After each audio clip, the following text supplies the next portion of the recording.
Hey guys, Victor here with Lightspeed Construction. I'm going to show you guys something here that's just a little bit different.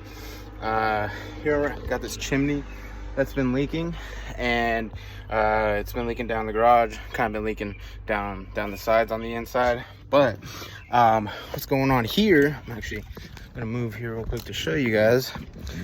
Something a little different. They've got membrane going down right here, which is kind of nice for this area. So it's not your typical chimney flashing.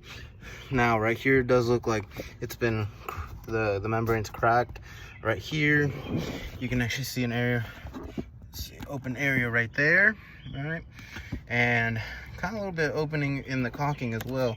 So that stuff could definitely be letting the water in that the customer is experiencing right on this side in the corner. So what I'm going to be recommending is probably just do a coating of this area, just to completely seal off this whole all those cracks that are going on. That'll stop the water. We'll do some Aldo 385. That stuff works great for small patches on membrane. So getting that coating, I think, will definitely work out for the customer, and hopefully we'll get him taken care of. Thank you.